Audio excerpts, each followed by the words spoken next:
18 as well, is when you know that the game's gone on for so damn long. But that's when things get spicy, because it's one of those only games we've seen so far where full builds have come through. So that's always an interesting talking point as well, and a great celebration from the boys in the house. Now, we have received word, of course, that they are playing from the house again today, so they should feel that little bit more comfortable and get that going. But look, you've heard from us. I am ready to hear what the players think going into this beautiful, beautiful rematch. I'm very surprised by how they've actually turned out the split. They definitely have the most consistency on stage and they don't really make much individual mistakes, so definitely shocking to me, but I know we're a better team and we'll win at the end of the day. On paper, Peace's like individual talent isn't at the top of Oceania, but I think their teamwork is definitely the best in the league. One regular season loss won't affect us, and you know what, we would be happy if you can take the W over us so we can work out what we need to do and keep improving from there. Both teams were going into undefeated. I think we put a lot of pressure on ourselves and as a result performed pretty poorly. I felt really bad, but I think if we don't do that again, that we'll beat them for sure. I think Draku has always seen me as a rival because we used to go to the same high school, so it's nice to beat down the person that's been in the same math class as me before. Sharon, I know you've been hyped up this entire split so far, but during the game you're just going to be completely invisible. I'll make sure that happens. I honestly don't think anyone of the front Chiefs is scary at the moment. I think our bot lane is stronger, our top lane is stronger, our jungle is better. So all I need to do is be even and we will just win. Kitty, tell me, if you had to fight someone on the Rift from your maths class, who would it be? I will not be saying their name because I went to an all-girls school. Okay. So they're all girls. I think we'd be pretty even in terms of fighting, you know, throwing some hands, maybe even a cat fight, but I don't know what the reason will be. Oh, hey, over, no you know? violence. We're fighting in the Rift, all right? In the game. Oh, in the In-game. in-game, guys, Don't condone in-game. Come violence on. around here. Now, look, someone else that probably doesn't condone violence is Tally, and I heard you have him for an interview. I've grabbed him for tonight's interview. Hi Tally, you guys are about to play the rematch of the week. Last time you guys went off at each other, you guys sadly resulted in a loss. What has the team learned from that game, and why will Chiefs have the upper hand going into today? I just think it's not having the pressure on ourselves to perform like a really good team. I just think that we just need to play like how we do in practice and not really care about how we look to others and just be comfortable in the game and like we'll win against anyone. We do have Diz making a bit of a cameo in the background. Hello, Draku. But let's talk about my question to Arthur yesterday. So I actually asked Arthur the same question I'm about to ask you, where he answered correctly, but it wasn't the answer I was expecting, so I'm going to say it again. Going into Peace tonight, who do you think will be the strongest player? I would definitely say Lisa. I think he's like that wild card factor. Like I think Peace really needs something to happen in the early game, and like Lisa's like shown time and time again that like he can really like find the ganks and invades. And I think if like Peace unable to find that, if we're able to shut that down, like they just don't function well as a team. Hopefully you guys do function better as a team overall. But good, best of luck in your game, Tally, and see you on the other side. Thank you very much. Always good to hear from him, but even better just to watch Draku do his thing in the background. Now, look, we got to get into the predictions. We got to get that little step closer to the game as well. So, what are we thinking? Where do we see this one going? Are we on the Peace hype train, or do we believe in the revenge of the Chiefs? Max, which way have you gone? I have gone for Peace. I think that they've just looked a fair bit cleaner in the wins that they have. And overall, I think Tally said it in the interview, they do play as a team. They are by far and away the best five-man unit. I think definitely there is a question on the individual basis, you know, are these players the best? But it doesn't matter because they're playing like the best team and they're all elevating each other's performances, and I think that they work so cohesively that they're going to take out the win tonight. I need to point out as well that I'm picking underdogs, and I actually think that Peace probably are the favourites going into this. So Skimmy, tell me why you've gone for them as your prediction. Yeah, so look, I've gone for the Chiefs. I mean, I'm always going to hedge my bets on experience, right? You know they've hit those heights before. You know the amount of championships they've won. You sort of know the caliber of players that you bring into the table. They even admitted themselves, right? A bit of attention got towards them. I think some of the aspects of that game threw away from them. You know, some creative ideas from Lisa with the pop into the Java made it really hard for Arthur to try and play the game. I feel like we talk a lot about draft, but I feel like as a whole, I look at Chiefs and say, if there's any team to try and contest Peace at this stage, I would flip the script and give it to them. Yeah, chemistry-wise, they're looking pretty good. Now, Kitty, bias aside, why have you chosen Peace? Of course, the Peace content creator goes for Peace. Well, I've gone with Peace tonight because they do have, in my opinion, the best early game we've seen from any team. I think Lisa and RP just make those skirmishes always work. And from the Chiefs, we actually see them struggle quite a bit, especially in the early game. So I think Peace will quite literally win the early game and win the game in general. Okay. I don't know which way this one's going to go. I think it's actually split down the middle. And I can't wait to jump on into draft and find out what we're going to get. Now, do we think we're going to see Zeri again? Are we going to see that Tristan raise? You know, are there any pocket picks for any of these players? You know, are we going to see Pyke again coming through from Draku? What do we reckon, Kitty? Draku Yumi is his pocket pick, but we've already seen that yesterday, so I've always been waiting for the Draku Soraka. He was...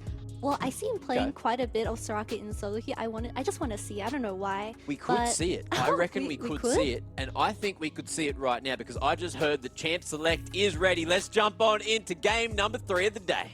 Let's do it, Max. As we loaded for this one, which should really be the match of the week, right? The match of a rematch of all rematches, as this one is going to be all about which team, once again, definitively is the best in the LCO. I mean, there's so much riding on this, right? At the end of today, one of these teams gets to say, you know, we are the sole holder of first place. We are the best team. Yeah. And I think draft will have a huge impact on that. So, Tom Kench first pick, actually, this is something we don't see a lot at all. Typically just because you can pick enchanters into it if it is going into support and gets a sort of free scale. But it is comfort for Draku, so I'm wondering how they're going to round out the draft. Yeah, this is something we've been quite vocal about time and time again, right? If you're going to look at a Tom Kinch nice and early, if there was any bot lane to do it, it probably would be Chen and Beats, right? They play the double range, they'll play the Lux, they'll play the Caitlyn, they'll punish you accordingly. Obviously, Caitlyn banned this time, but that is always a consideration for them. So very high priority here for the Tom Kench. Zin going to be locked in nice and early here for Lisa, a champion which will allow him to continue to be the catalyst for their success. I mean, after last game versus PGG, I don't know why you wouldn't pick the Xin Zhao. He just had such a performance and he was such a terror on the Rift. He's going to pick up the Jinx. I think, obviously, the other really highly contested AD carry. And then they have that third pick to sort of round out a counter pick, potentially into the Tahm Kench. Now, one thing I am wondering is, with Chiefs having picked Tahm Kench so early, I'm wondering if it could be going towards the top lane at all as a potential flex. Sure. Or if they have just picked it early and said, Draku, you're playing this no matter what. We don't care about the matchup. Would be an interesting consideration, right? We've barely seen top lane Tahm Kench ever since the big buffs to make him more viable in the support position with the Devour. Looking back at some of the previous drafts, especially when we've seen these two teams go toe-to-toe, it was a big emphasis on removing enchanter supports. It was a big emphasis on limiting the impact that both Tapoon and Tien could provide. We saw GP, Malphite, Renekton, Tryndamere, everything thrown away, so there was no carry threat from that side of the map.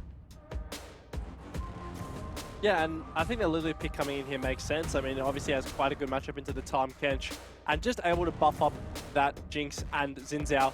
The Xin Zhao with a wild growth on top of his own, damage, on top of his own survivability, actually makes him a really, really hard champion to kill in that front line. So Beach has been performing really well in these enchanters, and it'll be great to see if he can, keep that up this game. It certainly will be, especially as far as bot lanes go. They have been at the very top. Raze, no doubt, looking to try and answer back and showcase that, hey, that title was once owned by me and it should go back to me again. Let's see what these bans will bring about. Yeah, Kali going to come across. Now, we have seen Tapoon play it.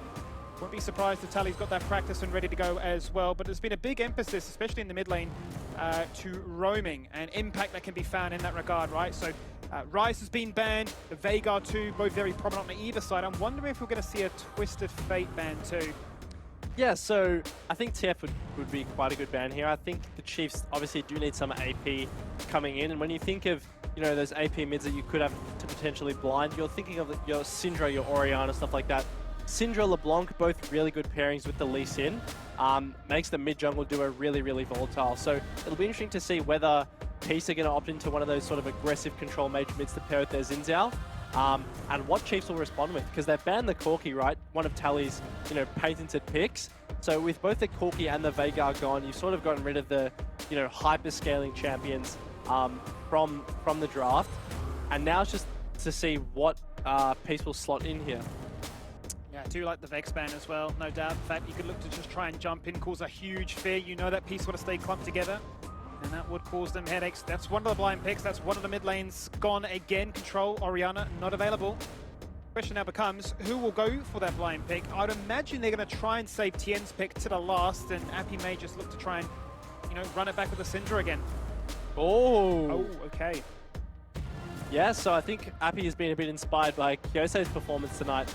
Ari, obviously quite a good pairing with the Xin Zhao, makes your mid jungle really aggressive. The one question mark I have is when you're playing Ari against the Tahm Kench, right? Because you always have the option, if you are playing the Tahm, to just eat whoever gets charmed and save them from the poke.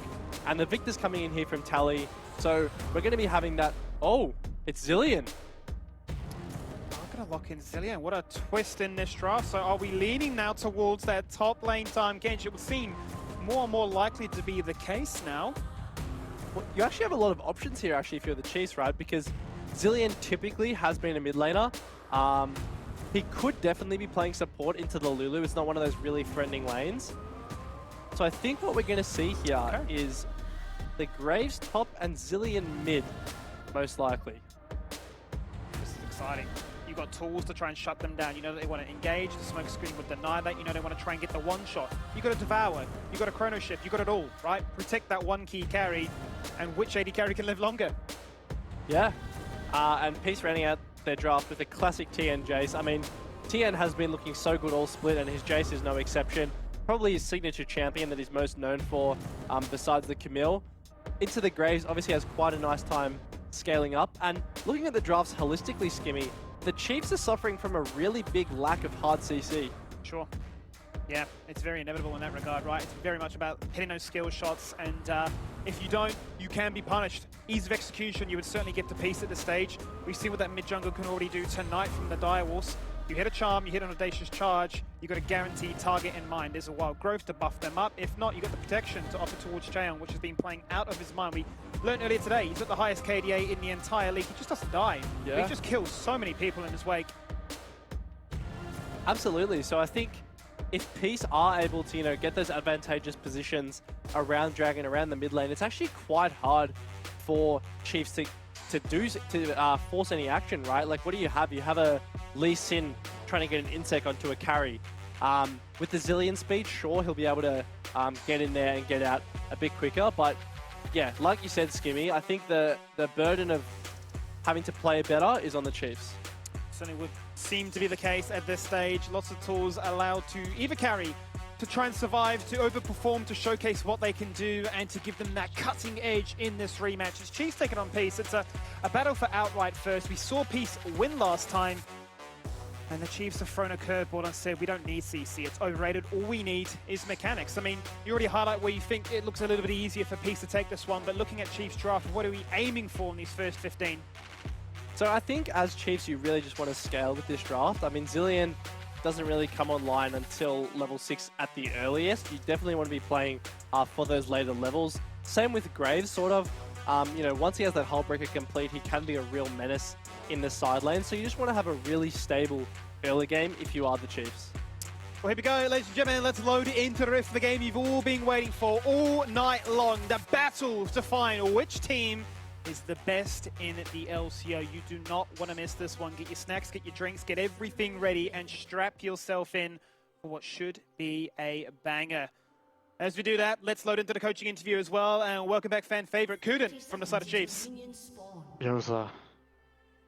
Kuden, I have to ask, the Maestro press is on, but also how does he handle the fact that there has been only one pentakill so far? It came from this game.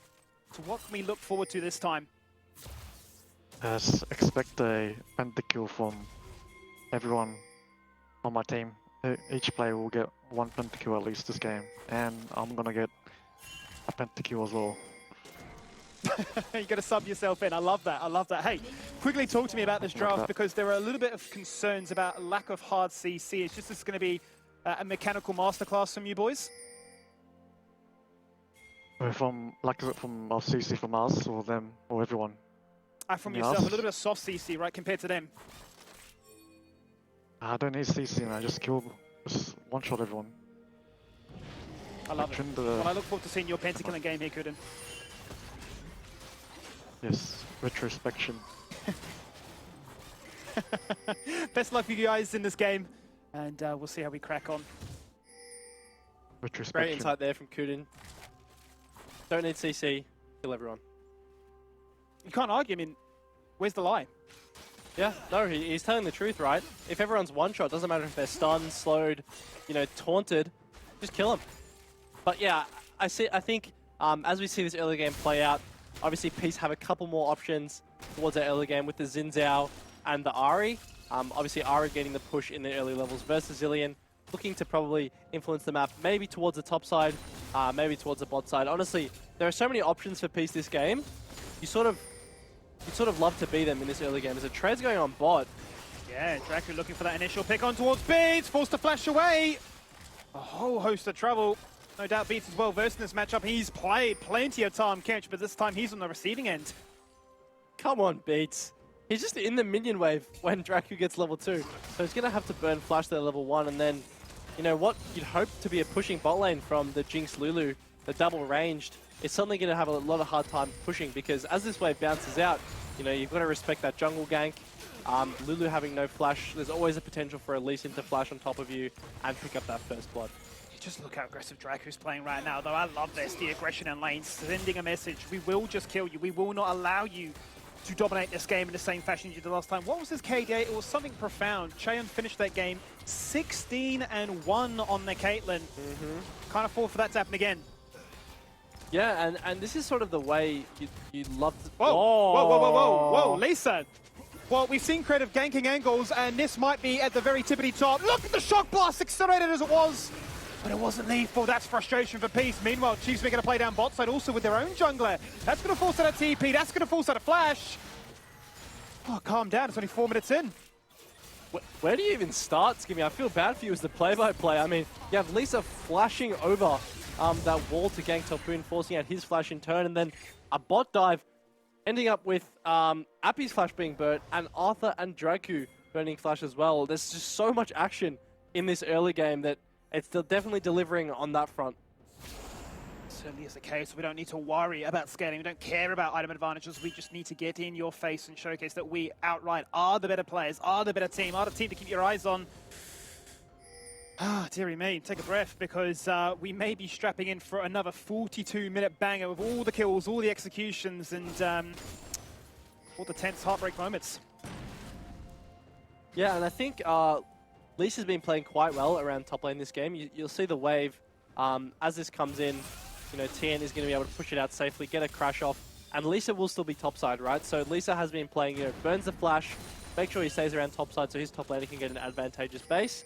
And TN sells the TP, right? So the thinking is if you enable him to crash this wave nicely, he's just going to be able to save TP for later in the game. Certainly going to be huge in terms of determining who can deploy quicker onto the map. I think it's almost interesting at the same time, right? The fact he is going to run it back with this Jace. It did so much damage in their last game. It offered them so much in terms of hard force that caused a bit of panic for Chiefs to say, well, we need to engage. We saw them play Leona, which wasn't really able to ever find the angles they were hunting for, right? Laying down traps, bindings, the engage angles were very tough on that occasion. You'd almost make a very similar statement here, right? You got the Chompers this time, you got the Charms. Still a case of how do Chiefs really press in? Yeah, absolutely, and I really like the Jace here. It's always had a good matchup into the Graves because, you know, you're playing a ranged versus ranged matchup. You're both scaling, but come late game fights, your Shock Blasts are just going to have such a big range advantage over everyone on the side of Chiefs, right? And versus Zilean, having a lot of poke is actually really beneficial because Zilean wants to be ulting someone who's getting like 100 to 0'd, right? But if you're getting slowly whittled down by a Jace Shock Blast, you're going to be entering the fight at like 20% HP, right? And that means that the Zilean ult isn't going to be able to be as effective or, I guess, as reliable as you'd like it to be. Seems like a classic take, though. It almost feels like this is a little bit Peace-esque of last year, right? We saw them play it in the mid lane where it was all about protect the Violet, give him a Chrono Shift, and he can just go to town with it. You would say this time they're going to say, well, we're going to take a note out of that one and do it ourselves because we're in the bot lane again. Dracu's found an opportunity. He's gone for the kill. There's the punishment. One more auto is all it takes, and that is first blood for the Chiefs. Now can Chain answer back. Oh. He can in a 2v1. He's done it, the Mad Lads. As Appy. We're not done yet, though. Appy, Charm, Arthur. Should be safe. Sure, he's got the safeguard. Does he go in? Doesn't know that Lisa's there. Oof. God, that Zilean ultimate's annoying to play against if you're this Ahri.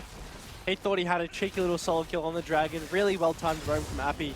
But Tally makes it in time. I think he actually flash ult. I think he actually used flash ult on the Lee Sin to make sure he wouldn't go down there. And we see in the bot lane, you know, just a product of Beats losing flash so early that Draku's able to find that engage. Ray's able to flash forward, and sure, it's a trade kill, but first blood going over, and the wave's not too bad for Chief, so you'd be happy for that one if you are the boys in blue. Back to bot lane he goes. We're going to try and freeze this one for the meantime. Got the red and white. We like what we see, and we like his stats as well. 4 games as champion. Certainly up there as a contender for one of the best. Yes, we praise Praetif for his proficiency.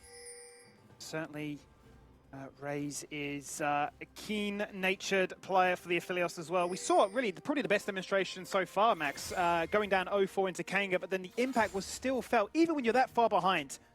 Yeah, and it just speaks to his how much of a veteran he is, Skimmy. Like, this guy has been playing for so long at this super high level, and once you have, you know, that experience, you sort of start to realize that in a lot of these situations, if you're losing, your team is gaining something somewhere on the map, and Raze is just the perfect example of that. He had a nickname for being the perfect player for a reason, right? Like, he's always able to bring back these seemingly unwinnable situations and have these comebacks. So Raze can never be counted out, and especially not after he picks up first blood. Nothing separating these two teams at the moment. These two Titan organizations that have shown so much in the region. As we go down bot lane once again, it's going to be Chiefs looking for the gank. They've jumped in. Lisa's looking to try and protect, but he cannot peel. They've lost their star AD carry. Chain is dead. But now will Arthur share the same fate? Appy hunting and Appy connecting. Yeah, I mean, Lisa essentially having a Superman moment there. Dives in, gets the ult, knocks all of them back. Unfortunately, isn't enough to be able to save Cheon, but, you know, a 1-for-1 trade there. I do like the proactivity from Chiefs here. I think, you know, we talked about them having a hard time finding engages, but a dive, you don't really need to have much engage, because you can just run into the turret and deal as much damage as you said. To paraphrase Kuden, just kill them, right? And I think Chiefs are doing a really good job of identifying their windows. Right place, right time. Works out. Keeps it close. It keeps us guessing as to who will make that first major move in this game to break open the deadlock. First Drake was claimed by Chiefs. Second one spawning in 2 minutes. Top sides! Tapoon has got away with murder. He's got 50 health and wins the 1-for-1. I just saw TN, like, you know how you can see someone flash on the minimap? Because they just sort of blink? I saw that happen top, and I saw the health bars. And I thought there was going to be a solo kill. There was, but Topu managed to turn it around as Beats. Beats is dead. He's just gone. A kick to the head. Martial artist Arthur's done it again. They're going to contest with his Herald now. That's not as free as Lisa thought it once was. And that is quite a big turnaround for the side of the Chiefs, right? You pick up the solo kill top. As we see here again. No way. Look how low he is. Oh, TN.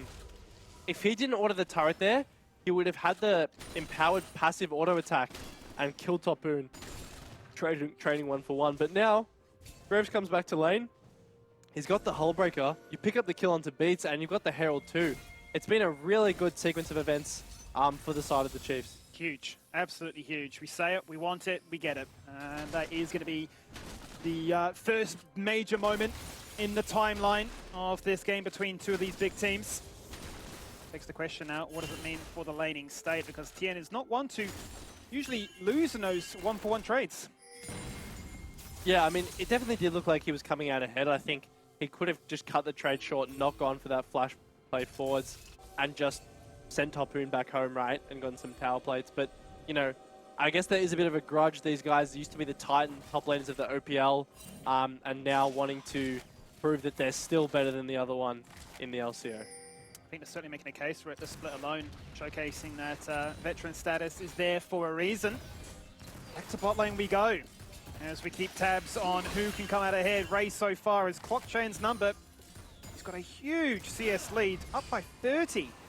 Yeah, this is really not what you want to see in an Enchanter lane, right? Like, typically when you have the Lulu versus the Tahm Kench, you think that the lane will be quite easy if you are dodging those initiation windows, but Raze and Dragku have been doing a really good job of pressuring Charon and Beats so that Raze can pick up all this farm, where Charon just simply can't. Definitely a clear focus in mind here, limit his impact, and we will limit their success. Second Drake picked up here by the Chiefs, now playing for another HEXTECH Soul. Huge. As we check in with the total gold as it stands, and it is a bit of a battle right now between the Ari and the Aphelios.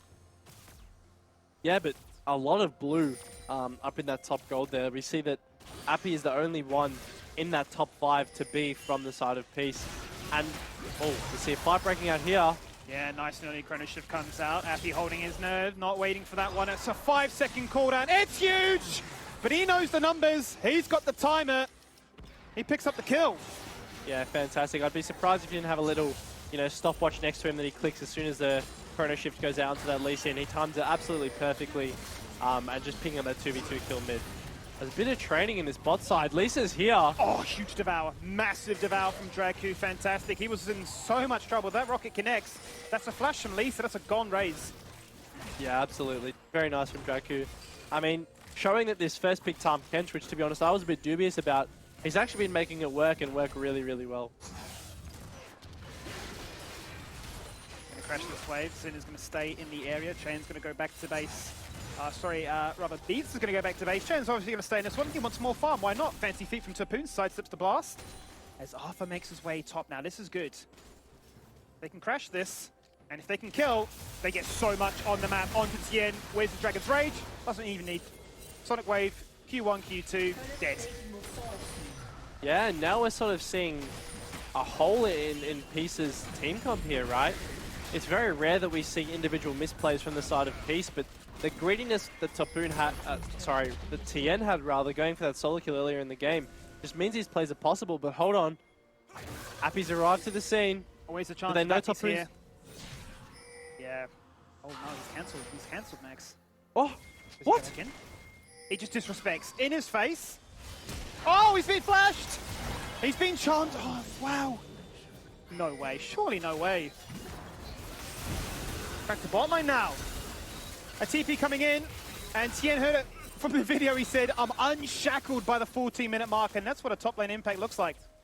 Yeah, he is. He's absolutely keen to be let out of the baby cage that Riot has put top laners in, TPing down straight away and picking up that kill. But action all over the map, Skimmy. I mean, the REQ actually connected when Graves was basing, but it didn't look like Peace noticed until he started leaving the bush. So I think there's a lot going on in this game, and the players are sort of being stretched quite thin. What happens in bot side? So Chain 1v2 can get dived. It's an easy kill in that regard, but then Dragku running all the way into the waiting arms of a welcoming Jace, who even exhausted is putting in big numbers. Yeah, it's just constant go in this game, right? Which, as we saw last time with Peace and Chiefs, seems to be a pattern emerging. As Lisa and the rest of Peace are walking down towards this bot side, there's no tier 1 up for Chiefs to trade for on the top side, so it could just be a play down towards this bot turret. Someone to check though. Chiefs bot lane have nothing to their name. That's a bomb. And that's a lock in place of Lisa, who's down to 50% now. Copping a beating, saying get out of our swamp. Go back to your side of the map. And let us retain our 3k gold lead. Yeah, and they're just delaying basis, Skimmy, for this Graves. If he can get this turret up top, that's 600 gold onto himself, right? That's a huge Graves that you're now going to have to deal with. Building towards that Eclipse, so certainly has the potential to be getting some one-shots off in this fight. And yeah, it's going to go down, so suddenly you have a very fed top wound to deal with. Second turret of the game, going the way of Chiefs. Both of these teams have been at the forefront of those that are leading the stats when it comes to first 3 turrets in a game as a whole. They're all about early game, all about map control. They always find a way, and so far Chiefs have found a way to get themselves a big lead. My only concern though is you're still once again looking on the side of Peace. You're looking at Appy. We saw Kyose do this. Once he got ahead, he never looked back. Yeah, and I think this Dragon's going to be really crucial for the side of Peace. Having given 2 Dragons over already, you can't really afford to give that 3rd one because it just puts too much pressure on you at the time where Baron will be spawning, right? So Chiefs always will have the option to go over to that Baron But Tien's going to have to respond top here, and he doesn't have TP. Decides to cut it off and walk back down anyway. Everybody grouping up now. Spoon going to TP to the bot tier 1. And we group around for the third Drake of the game. The invitation of a soul point. Seeming ever too keen for the side of Chiefs, who will lay some damage down, but Arthur goes in for the insect play on towards Lisa. The Crimson Guard is there, he's flashing away. Early chrono shift, and it's going to connect. He's going to get resurrected. In comes Tien, look at that shock blast. Big damage onto Raze, big damage onto the Devour. Denied again, Drake who don't miss. Oh. And will Chiefs now win the fight? Is that the game changer? I think it might be. Tapoon against the world, 1v3. He's got a whole break. He is so damn tanky. You can't take him down. He is a tank, a bruiser, and everything else. He's going to get a double kill. He's hunting for the triple, and that is the first ace of this game.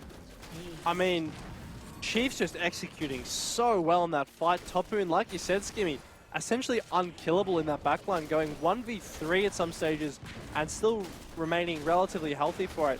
I mean, Dradku on that Tahm Kench with that Devour to save Raze was just absolutely textbook from him. And look at that damage. That is just insane for a Graves to be doing at 17 minutes in the game. What are we talking about? Tank, carry, split pusher, top DPS, everything. All the Assassin, accolades. burst mage.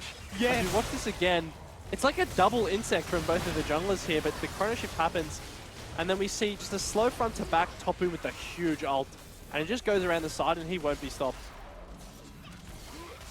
Certainly will not be stopped. Left to his loans, and the rest of the team saying, "You're okay." He's like, "I've got this." They run down Tien, they deny the kill on towards Raze, and yeah, the spot lane from Chiefs showing up big time this time around. They're going to find themselves on a soul point too. They've denied that win con of what was a very fed Ari. They've denied a lot of Dark Steel stacks. As Cheon, he's having quite a rare underperformance here. I mean, he's down almost 70 CS to this Aphelios, and 3 levels. Skimmy, look at that. Jinx is level 9 to Aphelios is level 12, so it's just, there's a huge gap in the relative strength of these 280 carries, and he's going forwards. You bet your house on that one hitting. On this occasion, it didn't. The flash had to be burnt. Chain now has nothing left in the tank. The pressure, the performance from Chiefs. Once again, Essence reference Kuden. Just kill them. Just kill them. I mean, you can't hate on the advice when it's working this well, you know? Graves now sitting on his Hullbreaker and Eclipse and just another serrated Dirk in case he wasn't, you know, one-shotting your entire team enough. He's building even more lethality on top of that. This Graves is just such a menace. I think even in the 1v2 versus Jace and Xin Zhao, he's going to be able to fight back pretty well as Raze. Whoa, look at that damage. Unreal. Love it once you've got that sniper online because you're just untouchable. You really are. Arthur's teasing. Insect is ready to go at a moment's notice. There could be a ward hop, there could be a flash. That's down for the meantime. And also what's down is all these structures on the map. Yeah, Chiefs are just getting to do whatever they want. I mean, it's over a 10k gold lead at 20 minutes. Look at that. It's literally a 10,000 gold lead. And we've just crested the 20-minute mark. So Chiefs are doing an absolutely fantastic job of just pushing in, and they're unrelenting, right, Skimmy? They're taking all these jungle camps, they're taking these inner turrets. The next thing you have to think is Baron. Oh, no doubt. No doubt about it. And I suppose let's play devil's advocate now, given that it is a 10k lead, which is crazy to consider how big these teams have been all split long. What are we looking now from the side of Peace to get themselves back into this? You have to find a pick, to be honest. You have a really fed Ari, so it definitely is possible. You just need to find an angle where, you know, Dradku isn't able to devour someone and Telly isn't there for the chrono shift, because if you do go into a straight 5v5, I think it's very hard, or it's very rare that you will be able to find a good angle and one-shot someone. I've seen how crucial those two ultimates have been for denying a lot of the kill threat that Peace have been hunting for. Could have had a very different scoreboard if those weren't available, so I love the advice. Question is, will Chiefs give them that opportunity? Because you're talking about Baron, well, they're going to be grouped up again. Yeah, I mean, this is Aphelios, right? Already on the LDR completed. He's up 80 CS now. Just the CS lead just seems like it's never going to stop growing for Raze. And then Tien, he can't really do much in the side lane but clear waves, you know. He's never going to be able to fight Tapoon reliably now. Tapoon sitting on 3 items, very, very comfortable. So Chiefs can really do whatever they want. They can even two-man this Baron, you know, and just have the Zillion wave clearing mid. So they're starting it up now, actually. Peace have no idea this is going on. Not a clue. HEXTECH is going to be used from Appy to get himself out of the base and into the mix of mid lane. But Tapoon, he's a raid boss. He's taunting him. You've got to try and 2v1 me. He's going to try and take me down. That Baron is still going. In goes Arthur. Out goes Peach. Wild growth onto his own head. Draco a little bit delayed with the Abyssal dive, but will it matter? It will not. The Gore Drinker kill confirmed. Out of the jungle, back to the Baron. Oh no, Tapoon. Oh no. Illegal, illegal, illegal. He's just 1v2'd. And killed both of them. He said it. Here I am joking. They have the 2v1. He literally says disrespect. Don't ever do that again. I mean, and he still has flash, Skimmy. Like, look at that. Lisa's dancing. Oh no. It feels like at this stage, really, the mental's been broken. I mean, Chiefs are styling on them. Yeah, I mean, Chiefs have just made the right play time after time this game, and Peace haven't had an answer at all. This game, it feels a lot later than it is by the stage of the game that Chiefs are up to, but I mean, realistically, with these items you have, you can pressure to end the game with this Baron, as we see this play here. Oh, okay. Oh no. He just sidesteps everything. He cops the damage. I'm a tank. There's the ult. There's your head. I'm down to 10 HP. Oh no, no, no, no, no, no, no, no, no. Tapoon. I mean, Unreal. this guy is one of the most feared top laners for a reason, right? I mean, that's just an insane play from an insane player, and yeah, I think they've got the HEXTECH Soul, they've got the Baron. All that's left is, you know, to put the icing on the cake, run down mid, get a couple inhibs, and then close it out. Always find it interesting when we have those promo vids as to sort of like, you know, the trash talk that's going to come out leading into the game and what it means. And I think, you know, it's very rare where we see things age well, but it feels like when Chiefs have said, you know, the tension got to us last time, this time we're going to make them invisible. Well, we are really seeing that. This is the living proof. Here we go, though. Baron out. HEXTECH Soul claims all the buffs, all the gold, all the leads, all the kills. Oh, it's happy it's just wiped from existence. And it's just a wallet gap at this stage, Skimmy. I mean, even if Peace execute the fight perfectly, I don't even think they'll win. There are just too many items on the side as the game's just going to end. It really is. What a masterclass here from the side of Chiefs. Inside the fountain, Lisa with the Crescent Guard says, "You can't touch me." Raze with every tool thrown his way. He's going to say, this is what it should look like. This is why we are the team to fear, to beat, to definitively claim first place in the LCO. And what a dominant way to do it, right? I mean, in a 24-minute game, you're up almost 18,000 gold. Chiefs just made it look like they were not challenged at all in that game, Skimmy. Great win. You can see what it means to the boys. A huge relief off their shoulders. No doubt a chip on their shoulders going into that one, realizing that was the only defeat. We wanted to go undefeated. We are the super team, and this is the team to fear. This is the result to expect, and great result as a whole. What a way to close out Super Week number 2. Yeah, I mean, you couldn't be happier if you're the Chiefs, right? Had a bit of a shaky start, not playing as clean as they would have liked towards the start of the split, but I mean, with that win over Peace, you can't help but think this is the Chiefs we were expecting. This is the Chiefs. That is the super team of O's. No doubt about it. And I think, Mac, as we, you know, go closer and closer to playoffs, that's when you really start to ask yourself, bring us those best of threes, those best of fives, because these two teams, given drafts, given ideas, it's so close. It's so hard to split them, right? But what I picked up from that game is when Peace were just that step behind, they were really struggling at trying to get back into the game. So Peace don't get behind too often because they know how to play ahead, right? And that's something that I want to see them challenged more with. But Max, look, talk to me. So what went wrong there, and why was it just this slow sort of snowball in the favour of Chiefs? Yeah, I actually think we saw a bit of overconfidence from Peace this game. I mean, we saw a lot of plays, like in the bot lane, Beats just being a bit greedy, and same with TN, trying to go for that solo kill topside, right?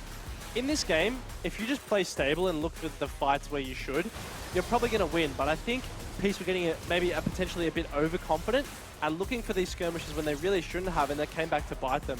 I mean, Tapoon, we talked about his performance, but after he got that solo kill in top lane, he essentially ran the game, right? This fight broke open the game, and he had a big part in why it was so. I just think that man had the greatest game we've seen from him so far. Able to play a carry champ rather than something just tanky, which I feel like is what he's playing most of the time. But look, I've got stats, man. Have a look at this playback because it's absolutely cracked. Tapoon healed 3,301 points of health with Fleet Footwork and did 605 last stand bonus damage. This man was insane. The fact that his health would have been on about 50 HP in that last one-on-one was bloody ridiculous skill.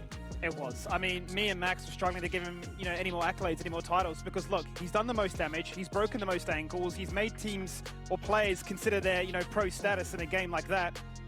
He did it all. I mean, honestly, if you are asking for what the best top laners in the region look like, he made it look like child's play. You just don't see that very often. I mean, today we've just had not only a stacked schedule, but just players really coming to their own and showcasing why they are the best in role.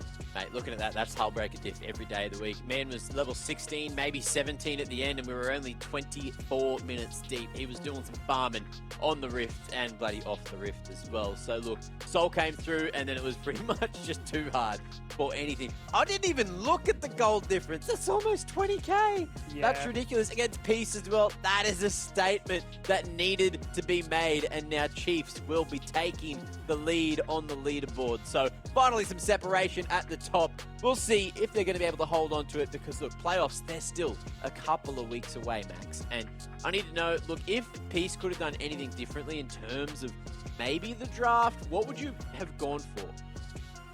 I genuinely don't think the approach to draft was the problem this game. I think I would have loved to see them mid-jungle try to link up more. You have the prior with the Ahri, so why not going down? And Chiefs managed to somehow get, the first two Drakes, which I think is quite a sin from Peace to give those up, right? When you have the Ahri, when you have the Xin Zhao, compared to the Zilean, right? Ahri is almost always going to be more useful at that level 6 mark. So, have a bit more early game tempo, respect the windows, like don't be flashing on the Fataras trying to get those solo kills, trying to look flashy. Yeah. Keep it simple, play how you're meant to, play for the comp, and close out the game. That was so close to a kill, though. That first flash straight under the tower. I was like, what's going on? This is crazy. But look, someone else that's crazy, who I'm hesitant to bring back on the broadcast, but we will, is Kitty. So let's bring it back. How you feeling? Mac, I may be crazy, but someone who is crazy on the Rift is Raze, so let's bring him in for the interview. Raze, congratulations for being first place, giving Peace their second loss. How are the boys celebrating tonight? We haven't thought about what to do after tonight, but everyone's really happy about this win. It's been a rough week for just gameplay wise and just behind the scenes, so everyone's happy. We managed to free the Super Week and get first place. Ending the Super Week 3-0, everyone's happy. But let's talk about your matchup. So most people actually don't expect a Tahm Kench Aphelios to dominate the early game. What do you think of the Tahm Kench Aphelios matchup into the Lulu Jinx? Tahm Kench is just a pretty oppressive laner. He's really naturally tanky and he has good poke on top of it, and he also has kill threat, so kinda just does everything. And they just walked into our Tahm Ws. Draku played really well this game in lane, so I'm proud of him. I'm also really proud of him, and that also explains why you guys decided to first pick the Tahm Kench away. But let's talk about build, and this is quite a heated discussion when we do talk about what build Aphelios decides to go. You have decided to go with the LDR second, but in what situations do you go LDR, and in what situations do you go Collector? I usually, the only reason I ever go Collector is if I just want Dirk for a spike fight, a really important dragon, or else I almost always go LDR. It just scales better and it gives more burst damage. So this game I had Zilean Tahm, which is really good peeling, so I was able to go the highest damage Aphelios build this game. Definitely had the highest damage, although I think Tapoon was actually highest damage, so you were the second highest. But that's okay. You guys all smurfed today, bringing down Peace and giving them their second loss. Well, I'm gonna go let you celebrate and have a great night. Thanks, you too. Really great to see Destiny joining the boys there in the background, as always. Now, look, other than that, we have a player of the game, and I feel like this one has just been written for itself. No surprises here. It's to the big man up top doing huge work on the Graves. Tapoon smacking it out of the park today. 6-1-6. not really the greatest kill participation, but that's not what he's here for. It's the damage share, it's the gold share, it's that damn 1v2 at the end, the fast footwork, and just playing Graves to a damn T. Max, what do these numbers mean to you? I actually think 63% kill participation as a top laner is actually quite impressive. You know, top laners typically are the role that have the least involvement in those sort of kills. I think what was most impressive to me was his 4 solo kills this game, right? Yeah. 4 of those 6 kills that he got were solo kills. One under the turret, picking one up in the team fight, and then that 1v2 outplay. So I think from start to finish, just a really consistent game from him, and he did everything he needed to. And look, with the solo kills as well, that of course, you know, ruins everyone else's kill participation. Mac. So that's something we could talk about. Yes, Gimme? The only thing I'd add to Mac's point is the fact that Tapun at the moment has, like, he's leaps and bounds ahead of anybody in the league. He's got the highest solo kills in the league right now, 13. He just wins. Man just wins bloody everything. And I'm done talking about Tapun. I want to get to the last game of the day. So we got one more break to get through before this one. It, of course, is going to be Kanga up against Gravitas. Who's going to take the cake? Find out after this. Goes in for the insect clamp towards Lisa. The Crescent Guard is there. He's flashing away. Early chrono shift, and it's going to connect. He's going to get resurrected. In comes Tien. Look at that shock blast. Big damage onto Raze. Big damage onto Devour. Denied again. Draku don't miss. And will Chiefs now win the fight? Is that the game changer? I think it might be. Tapun against the world. 1v3. He's got a whole break. He is so damn tanky. You can't take him down. He is a tank, a bruiser, and everything else. He's going to get a double kill. He's hunting for the triple. And that is the first.